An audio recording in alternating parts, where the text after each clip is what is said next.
Family and fellow soldiers, I'm the Professor, and this is the Moment of Truth. We need to go in on these bootlicking scumbags out there in California, and yeah, I'm doing the name calling because the names are accurate. The reason that this backstabbing maneuver happened is principally because of Gavin Newsom. He's a rabid anti-black racist. He is totally against any form of reparations. That's the guy who was driving this whole thing. Yes, we can be mad at the bootlicks, and we should, because they were collaborators in this, but as I explained yesterday, they weren't working alone, and it certainly wasn't their idea. They're puppets for white supremacy, and this is the puppet master. Any form of reparations that there is, Gavin Newsom opposes it. That whole Bruce's Beach fraud that I told you about, he knew from the very beginning exactly how that was going to pan out, that he simply wanted to manufacture a photo op for himself. But he is staunchly against reparations in any form. And predictably, we find that his slimy fingerprints were all over this. He was the guy who told the bootlicks in the Legislative Black Caucus to kill the bill. He didn't want it to come across his desk. He wanted it to be dead long before he got there, because if it did come to his desk, he would have been forced to have to actually veto it. That's what he actually would have done. It would have put him on the spot. He would have had to veto a legitimate piece of legislation, and he didn't want to be seen doing that. Now, his office hasn't commented on this. That's why they waited until the last few hours of the legislative session to pull this stunt, precisely to make it where they couldn't be cornered on it, at least not by most of the compliant, corrupt white media out there. Now, the pretense for derailing the Freedman's agency, which is the main sticking point that Gavin Newsom wanted to stop, the legislation that he was determined to stop was the legislation that specifically dealt with setting up the Freedman's agency, and that was going to provide the bureaucratic infrastructure to start finally cutting checks. He didn't want that to happen. Now, the pretense that he used was that he was worried about the costs. Now, he had the nerve to claim that this from a state that has a $300 billion budget. And that he was the one who sent the so-called amendments to the reparations bill, which was what the bootlicks in the Legislative Black Caucus pointed to and said, well, you gotta add some amendments to this. You need to put some amendments on here. But those amendments had changes, things that would have gutted the legislation. And that came from Newsom. The main change that Newsom wanted was that the Freedman's agency, which is the actual bureaucratic mechanism that would have distributed money, had to be eliminated. He wanted that Freedman's Bureau dead. He wanted the Freedman's agency gone. That's what he demanded.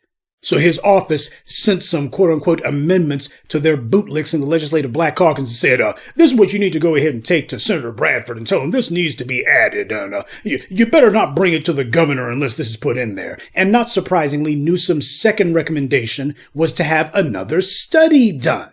That was another so-called recommendation that Newsom's office had put forward. Well, we need to have another study done. I mean, this is all moving way too fast. We need to slow it down. We're being a little bit hasty here, aren't we? We need to go ahead and pump the brakes, and we need to have a study done. We need another study. So for those DNC shills who slither around here telling us that when they talk about studies, that's just a normal part of the legislative process and not a racist stalling tactic, I want to know where you are now.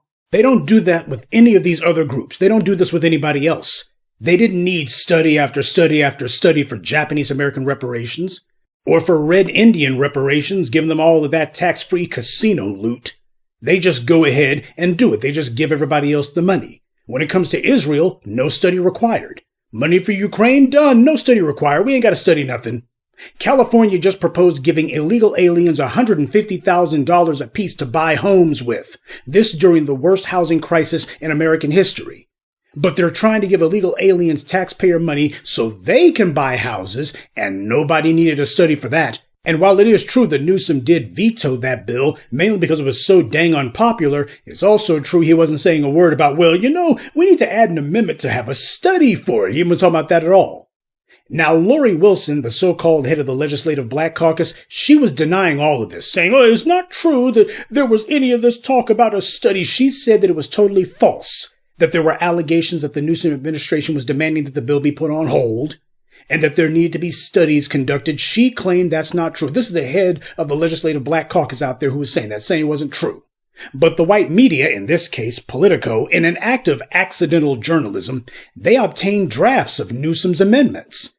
And they do indeed call for $6 million to be sent to California State University to study how to implement recommendations from the state's task force. Now, of course, it's just a stalling tactic. But it shows, straight from Newsom's office. Before we go ahead and put this bill through, before I sign anything, there needs to be another study done. So from Newsom's own office, he was looking for a study. At the 11th hour, he shows up right a few hours before they're going to close business for the session, before these guys are going to be going back to their homes and their bribes and their mistresses for the next few months. Before they do that, he says, now I'm going to go ahead and propose some amendments. At the 11th hour. He didn't do that for the last 3 or 4 years. He didn't do it 2 years ago when garbage like Reggie Jones-Sawyer was talking about, we need to have it where everybody gets these reparations. He wasn't talking about it then. And there was also talk about vetoing the bill then 2 years ago. He didn't say anything about any amendments then. He waited until the last possible minute, right before the legislature was going to go out of session. That's when he decides to pull this stunt. And that the draft recommendations from Newsom's office do indeed remove what was the core purpose of the bill to create a Freedmen's Affairs agency, that is inarguable. These were his recommendations.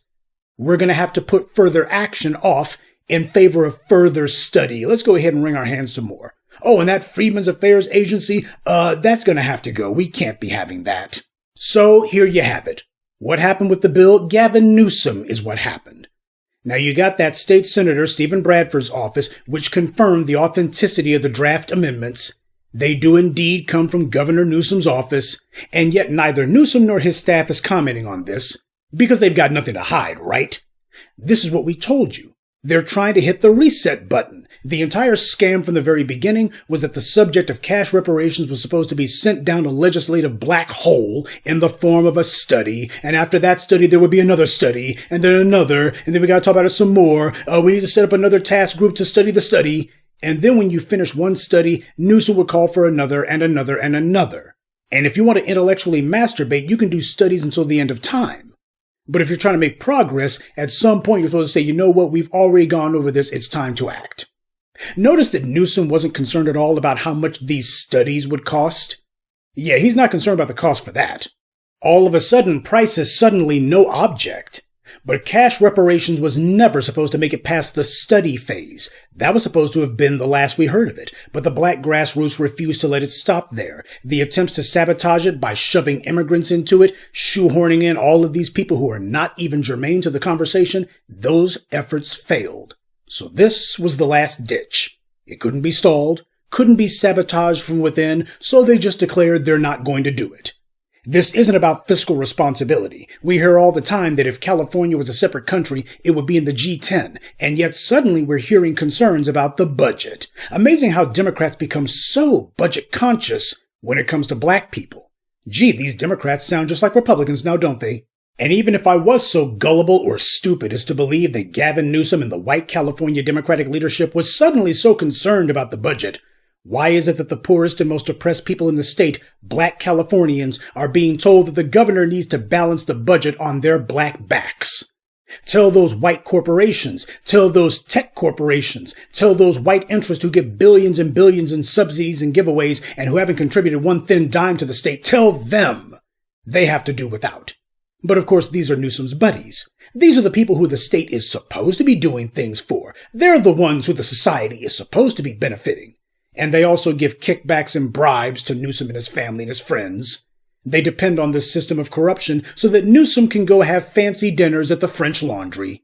When you look at a governmental budget, what you actually are seeing is a list of constituencies, a list of interested parties. You're seeing whose interests are being responded to. And when you see black people missing from those lists, that means someone else is getting our money. You DNC shills, where are you at? I keep hammering that point because it's important. I want to see the Democratic Party cheerleaders telling us, vote for Kamala, vote for the Democrats, vote blue no matter who. I need to talk to you now. You keep telling us the Democrats are so different from the Republicans. Good. I'd like to see the difference now. You tell us that the Republicans keep stonewalling Democratic legislation. It's the Republicans who are stonewalling it. Hell, it was a Republican who actually wanted to bring this to the floor for a vote. Gavin Newsom, is he a Republican now? Are the bootlicks in the Legislative Black Caucus, are they on our side? Come on.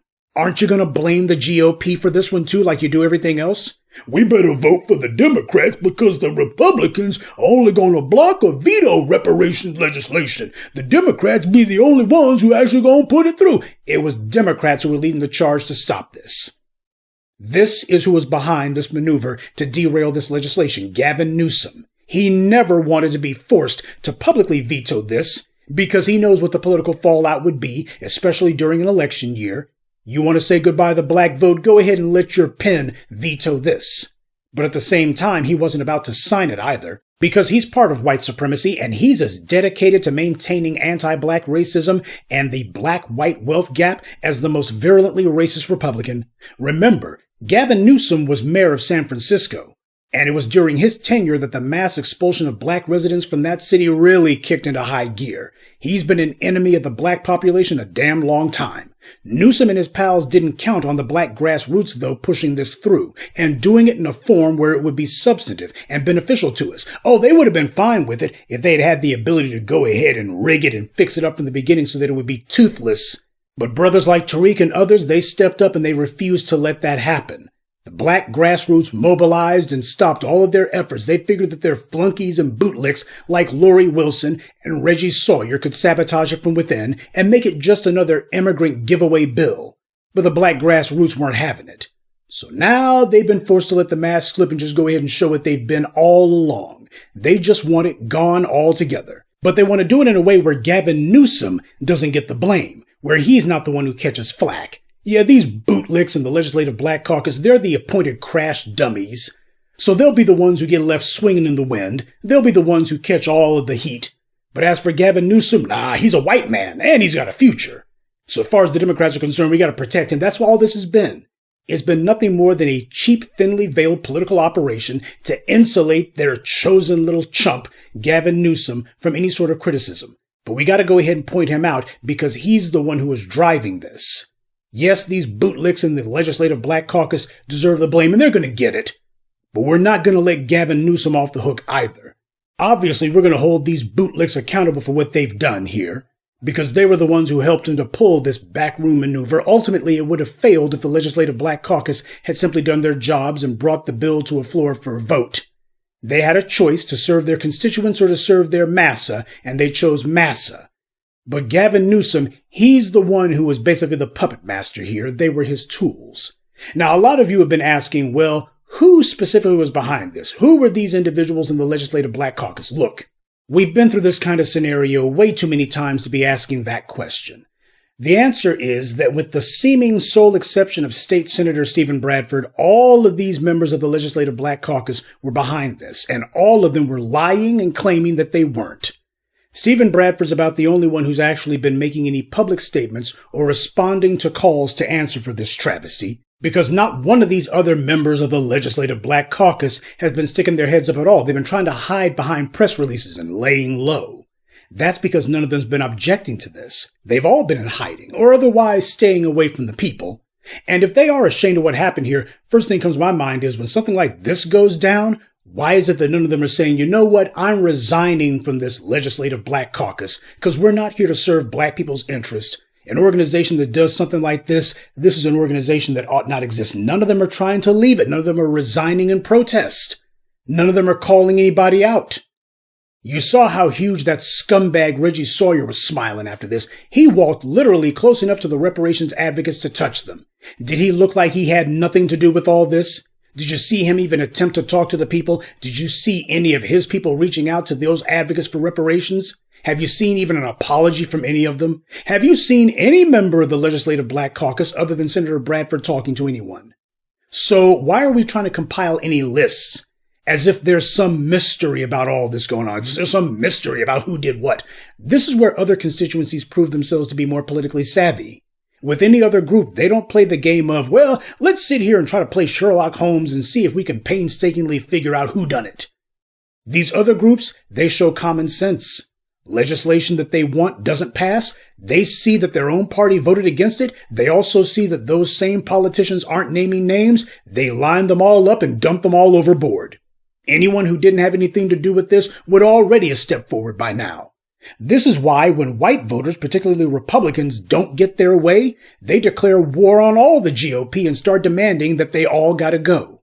And then you see people like John Boehner, Liz Cheney, Kevin McCarthy, and others complaining that they were driven out of the party. Yes, because these other groups make it clear that if they don't get what they want, they'll lump all these idiots in together and dump them out. That's why whenever the GOP base doesn't get something, you see all these Republicans racing to be the first to get on Fox News or Newsmax or right-wing hate radio to distance themselves from the fallout. They don't want to get caught up. So they want to be the first to say, I don't know anything about it. I'm as mad about this as you are. And this is why Washington doesn't work. And this is why nobody trusts Congress. They want to be the first to do that. Here we are over 2 weeks after the Great Betrayal, and the Legislative Black Caucus is still in hiding. None of them's coming forward to say anything except for State Senator Bradford. And at this point, even if they did stick their heads up, I wouldn't want to hear it.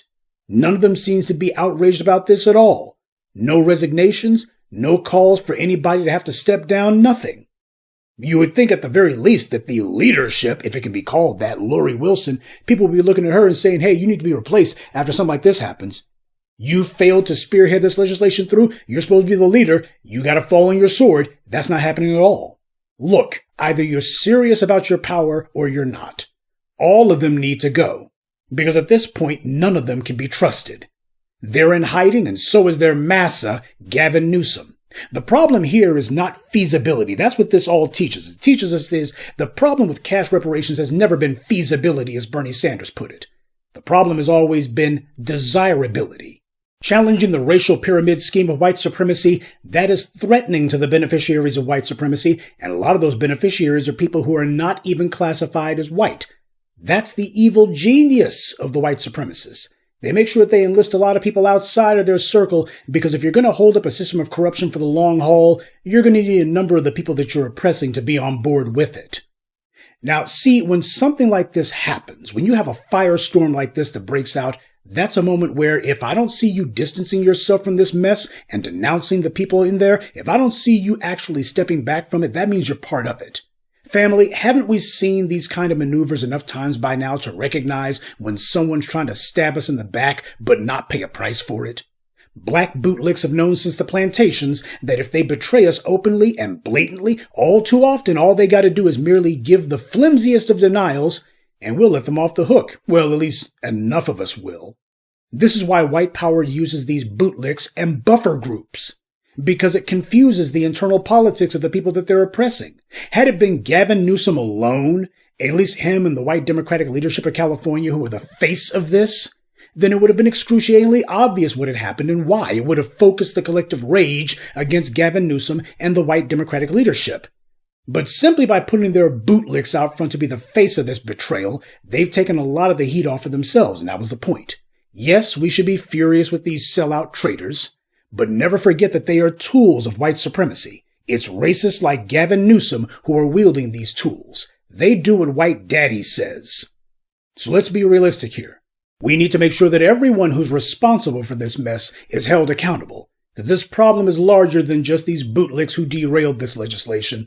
The problem is Gavin Newsom himself. He wanted to veto the bill without having to actually do it himself. So he sent the word out that this bill had better not come across his desk. Those bootlicking traitors in the Legislative Black Caucus had better not put him on the spot like this. That's what the message was. You better not put me on the spot. Those people in the black grassroots, they forced this through, and now I'm at a do-or-die moment. I can't get out of this on my own, so you better not make it where I gotta take the heat for this. And make no mistake, if it wasn't this excuse, Newsom would have tried to claim some other reason why he couldn't sign the bill. But the difference is, he would have had to do the dirty work himself and bear the consequences himself. And as we all know by now, white power is cowardly, because white supremacists are cowards. Now, that also brings us to the white media's part in all this. Everybody's got to come in for some abuse. You know I got to take some shots at them. What's missing from the white media's coverage of this fiasco? Have you asked yourself that? Well, the main thing that's missing is any sort of surprise. That black lawmakers banded together for an unprecedented action like this has never happened in the history of the Republic, as they would say. Black politicians banding together to stop a reparations bill. It wasn't the white politicians or the Hispanic ones or the Asian ones. But certainly a lot of them weren't crying any tears about it. They certainly didn't mind that the bill didn't go through. But it was the black ones who did that, and that alone should have gotten massive headlines. That should have been the headline there. Black lawmakers band together to stop a reparations bill. The pure man bites dog aspect of this alone should have justified big headlines like that, and it would have had this been a non-black constituency. That would have been the focus of it. Oh, how could these Asian lawmakers band together to stop an Asian hate crime law? That's what the headline would have been under those circumstances. So the total lack of surprise by the white media, it shows that this was an inside job. The black legislators were acting as frontmen for this betrayal, and combined with the white media's complete lack of shock, it shows you that this was an inside job. A political mystery like this, and nobody's asking any questions about the perpetrators. You won't be seeing any investigative journalism on this subject. Nobody, in the white media at least, is going to be asking tough questions about this. They're not going to be saying, let's go ahead and put all of these Legislative Black Caucus members on the spot and ask them who did what. They're not going to be doing that for this. Instead, the entire white media has a celebratory air about it all. This was what they wanted to happen. And when you see how they memory hole things and they just repeat the party line, that's how you know this was a group effort, as we saw here. Ordinarily, with any other issue at any other time, when talking about any non-black constituency, when one member of the Republican Party or Democratic Party votes against a piece of legislation and their voters are angry, there's all kinds of questions. Even when you have wackos like the so-called Freedom Caucus in Congress, when they do one of their predictable political stunts and vote down a piece of legislation because it's not crazy enough for their tastes, the white media does a blow-by-blow account of who votes and when and why. In this case, you have historic legislation that was stonewalled at the last hour by the very elected representatives of the black people who demanded it. The very people who allegedly were pushing the legislation were the ones who stonewalled it. And the white media is conveniently disinterested in buttonholing these guys and putting them in a corner and shoving a microphone in their faces. You know it was an inside job by how it was done. The white Democratic leadership knew that they couldn't do this. They couldn't do it themselves. They couldn't go on the record against it. So they put their pet Negroes in the assembly up to do massa's bidding, protect massa at all costs. It's an election year, so the white Democrats cannot be seen as acting against this legislation. Notice that? Where are the white Democrats in the California legislature to speak out on whether they support this or not? Notice how they've been all hiding too? This was about stopping cash reparations, but doing it in a way where they have what for them is plausible deniability. None of their fingerprints were on the body as they see it. So where are the white Democrats in California at? There shouldn't be a cost for them to pay. They weren't part of this betrayal, right? So they shouldn't have a problem weighing in on this. Well, we know where at least one of those white Democrats was at. Gavin Newsom said he stands with the Legislative Black Caucus in this betrayal, so he's putting his own stamp of approval on their actions. I stand with them. You shouldn't be criticizing them at all. Yeah, because they were doing his bidding. So let there be no doubt, Gavin Newsom was one of, if not the driving force behind this. It certainly could never have happened without him.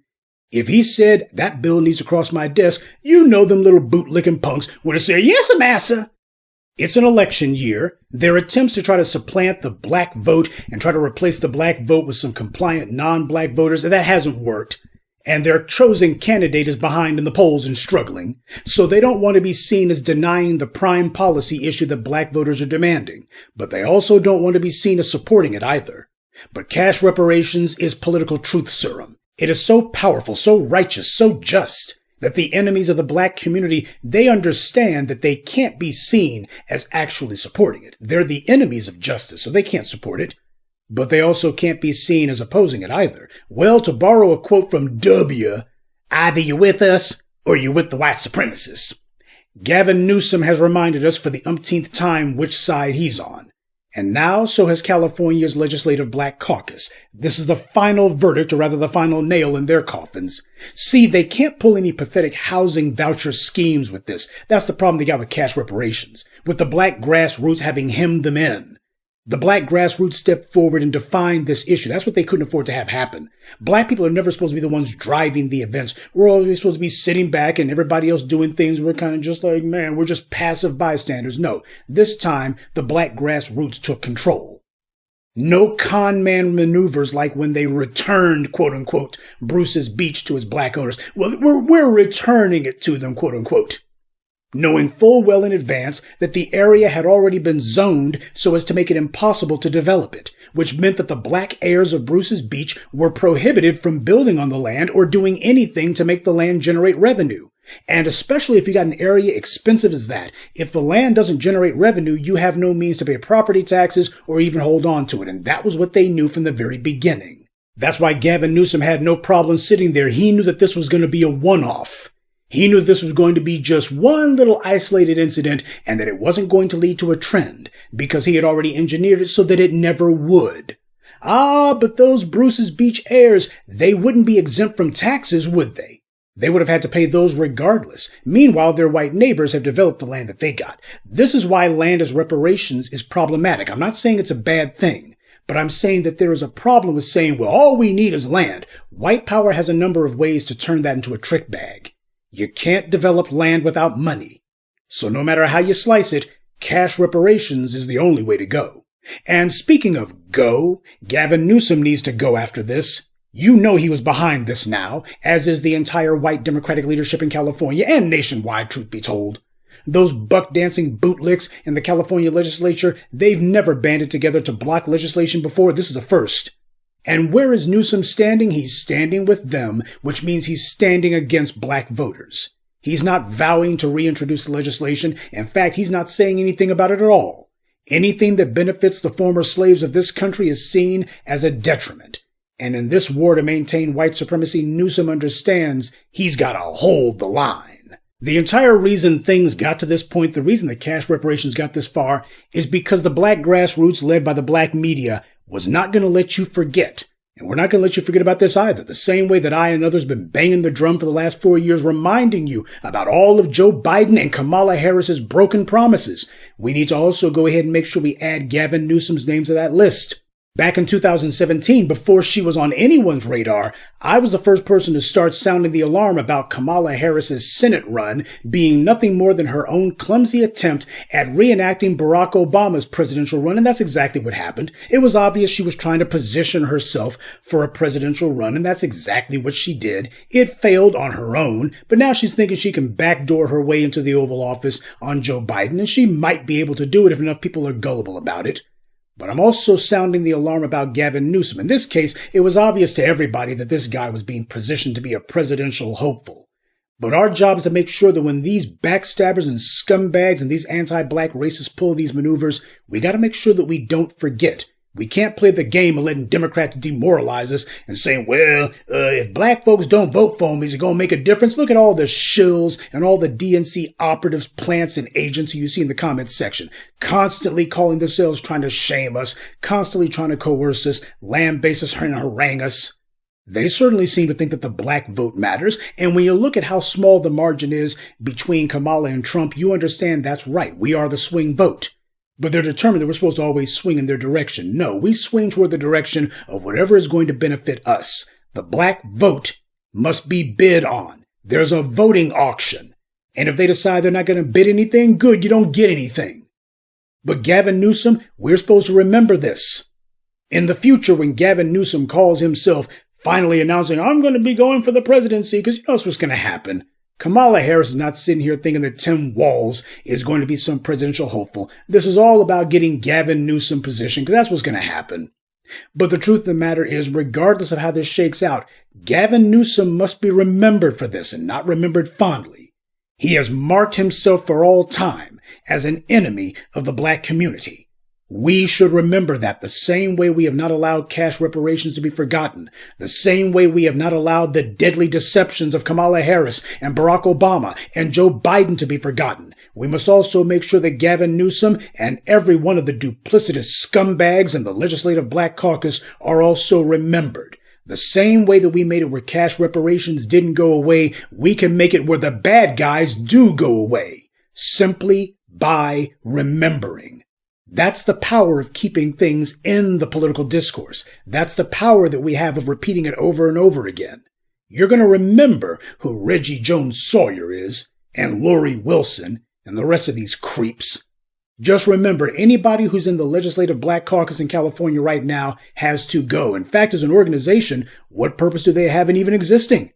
These guys are not operating in black people's interests, they're operating in their own. So that being the case, the rot's already set in the wood, burn it to the ground, build something else, but it needs to be built by people who are actually operating in black people's interests. See, that was the main mistake that was made. Black people sat back and they decided they would choose from a slate of pre-selected bootlicks chosen and cherry-picked by the Democratic Party. That was our first mistake. If we're going to have representatives, they have to be people that we chose, people from our ranks. If these individuals have credibility with the Democratic Party, that means they're not for us. In order to produce justice, we're going to have to force this evil system to do things that it wasn't made to do. It was not made to be responsive to our needs. We're going to have to force it to be, to break it to be. We're going to subject all of these scumbags to a breaking process. Because if we focus on that and start actually behaving once again like a constituency that is only interested in our interest, then the next time Gavin Newsom's talking about a study, it's going to be one that looks into and details how he killed his own political career. Good day, and be one. I'd like to take a moment to mention some of our contributors: Ikegas Dorset, Tamara Williams, Amir Miller, Carmen Logan, and Antonio Daniels. Salute to them and thank you to everyone for listening, liking, and sharing this message. Black empowerment only exists because of you.